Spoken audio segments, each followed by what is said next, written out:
Hi everyone, I hope you're good guys. Welcome for a new video. Today we're gonna talk about bassline, and if you've checked my last video about how to make a full techno track from scratch just by using Push 2, you know I've used a rack which is called Basic Bass, and basically this rack is, as its name said, it's like a very good starting point to create original bassline. Even though it's a very simple rack, it's very versatile and can fit for melodic techno, industrial techno, hypnotic techno, big time techno, whatever you like. And I will show you, I have different examples and for different kind of techno, and we're gonna have a listen right now. So we're gonna start with melodic techno, and you can get this kind of vibe.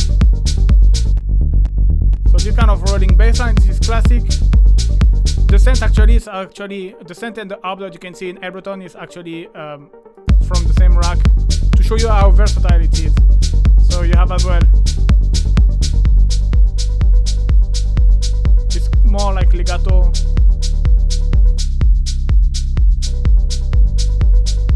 or you can staccato bass line, and obviously you can play with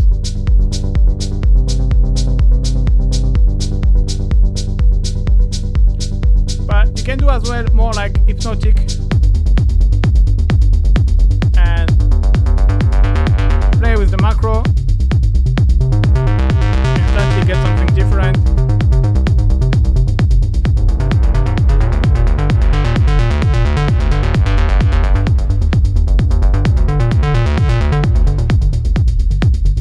And then you have as well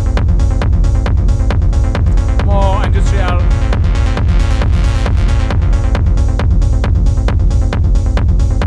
Sound a little bit like my harp bass rack as well, and do like more big time techno. You have all again this rolling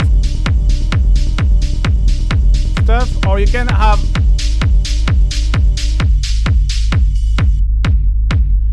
this kind of bass line. So if you wonder about this kind of MIDI pattern, I've made a full tutorial about how to write techno bassline and where you can play with the velocity. You can use the groove pool in Ableton, which notes you play, and there is a lot of free MIDI pattern as well that you can use for the bassline that can be very useful for this track. I will put the link in the description. Oh yeah, and if you wonder for the other, I will put as well the MIDI file with the rack. Like this, you can have a look inside and what it is. It's not really point to talk about the MIDI file. So now let's recreate this rack from scratch. Yeah, obviously the idea was really to have a very good bass to start with your bass line, and I used wavetable and was mainly about picking up the right oscillator. And you know, when you have a bass line, usually you always use the low pass filter. Most of the time I use 24 dB. I like to use the Moog one. I like to have as well a little bit of plucky envelope.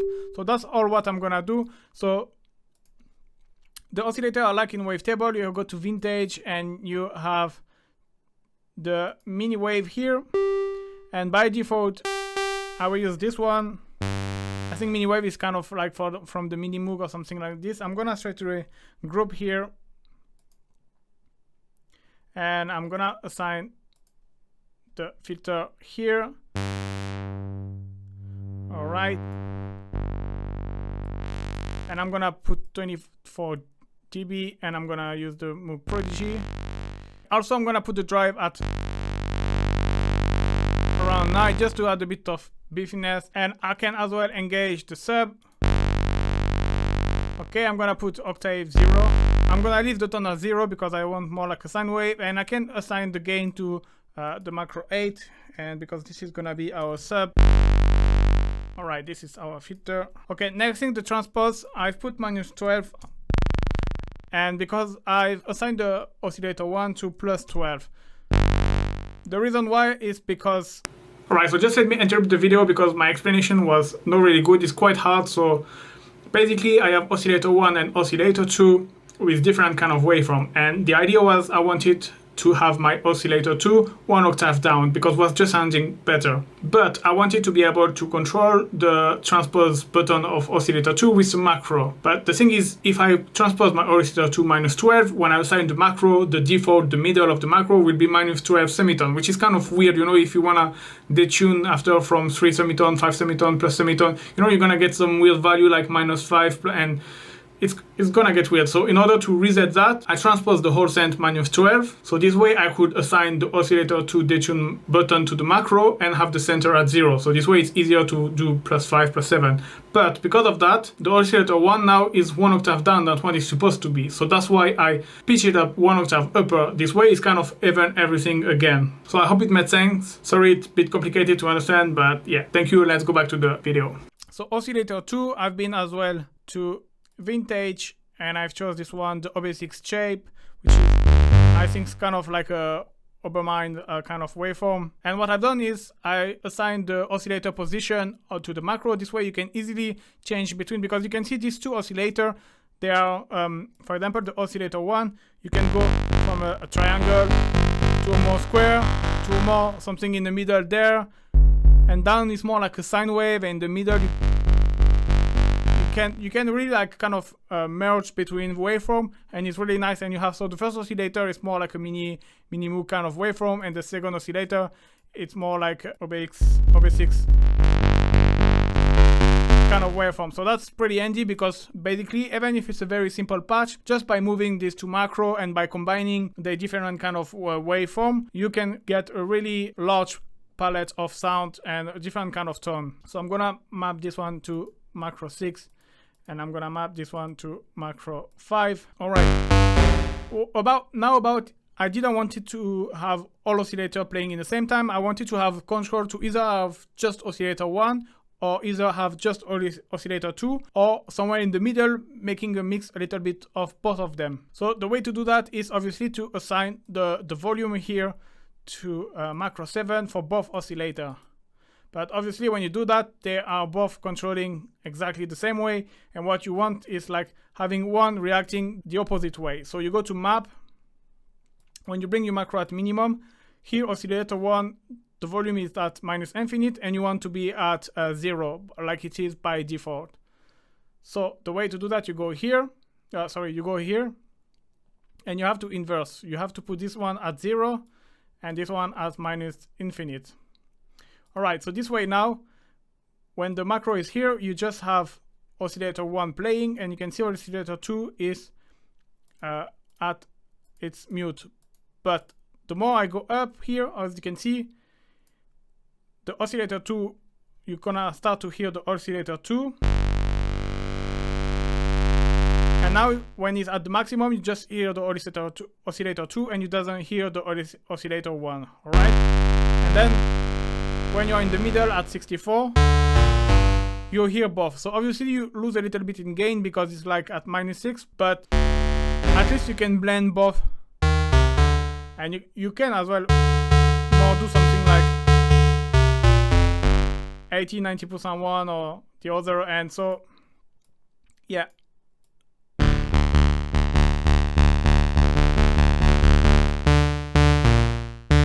Alright, so this is gonna be our switch between oscillator 1 and oscillator 2.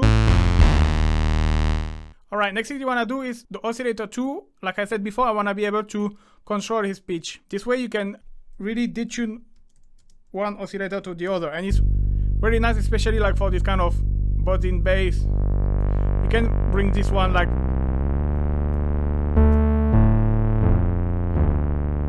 this kind of classic. You can go +5, or you can go even +3. That's one I've done for the industrial,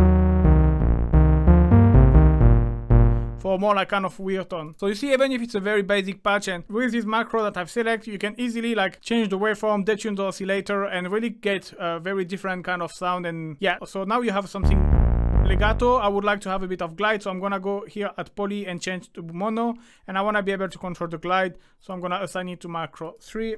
And now, so obviously here the glide is the same. I'm gonna reduce the maximum because usually 5 seconds is enough. Feel free to modify it, but like this I have more like,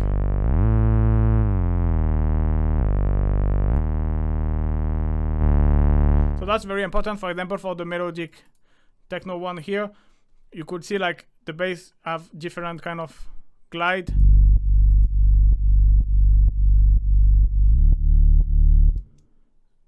And rather than if you go more like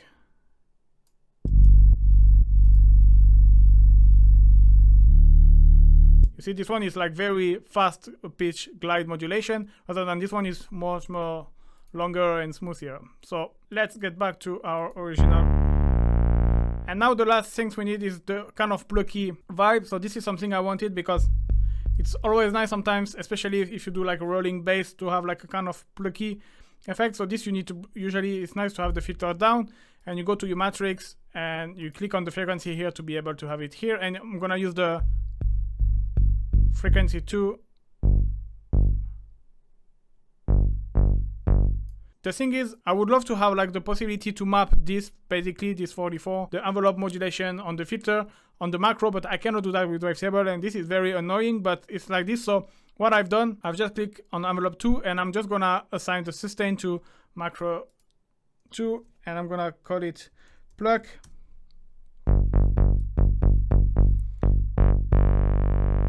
And I'm gonna actually inverse, it's just like to make it by default legato, because the name of the macro is pluck. So this way, like the more basically you go up and the more you get a pluckier sound.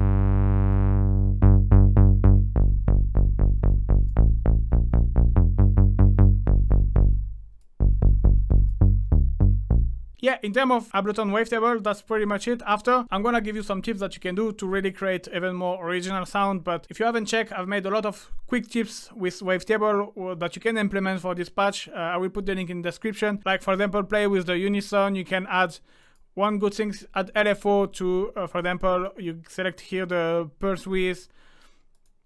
You can add some FM sound as well. You can use the LFO to modulate the pitch like slightly. I have plenty of tips like this. I will put the link in the description. Everything is in the playlist, and it's a good way to make you sound a little bit more original and basically create your own. So then in terms of process, it's not that much, because obviously I wanted to release something basic, and then after with this rack you have a good bass, and then after you can apply your own effect, your own distortion. So I just had a bit of distortion. One thing I've done as well, you know, when I'm working with bassline, usually, you know, you can see me coming, I use the corpus. I have this R-Bass preset, and I put like around 9%. It's just making you sound a bit more beefier and bassy. And then after a reverb, but the reverb is just like to don't make it sound dry, but I really recommend to deal with your own. And I'm maybe gonna put a utility as well to have my bass in mono, maybe reduce the width or no. But obviously I really encourage you to, maybe you can add some delay as well, which is gonna make it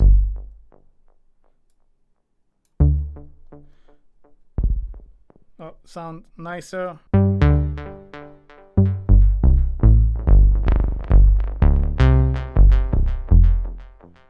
And yeah, and you can see like this one, you can play like arpeggiator like I've done here as well, or you can, or like a kid, don't limit yourself just thinking. Basically it's kind of, you can imagine like if it was, imagine like it's kind of a Moog, and you have, you know, this kind of Moogy sound. Don't get me wrong, I don't have the pretension to have Moog sound with the Wavetable, but you get the idea, this kind of nice sawtooth waveform bassy sound. And that's something I wanted to do, and I need it, because when I create the track from scratch with the push, I didn't really have like a proper rack to create bassline, so that's why I create this one. But yeah, again, do not hesitate to wait. Do not hesitate.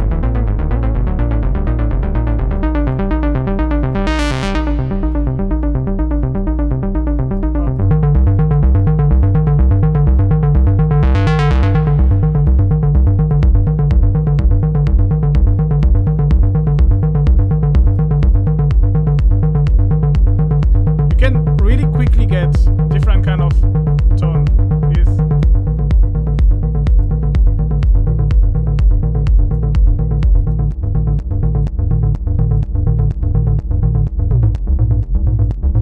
If you want something more maybe weird.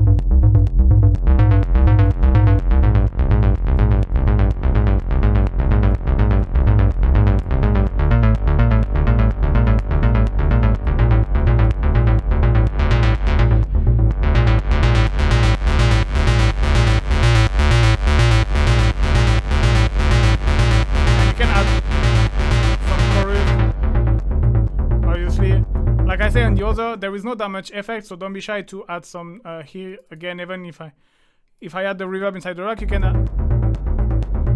add some delay and reverb. You can have the bomb bass, even make it a bit more beefier.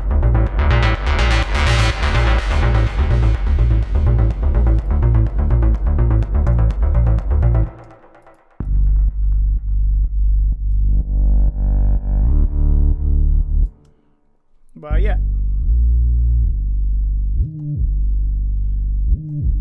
you can as well, like, you know, if you pitch this one maybe 7 semitone, you can get like this kind of.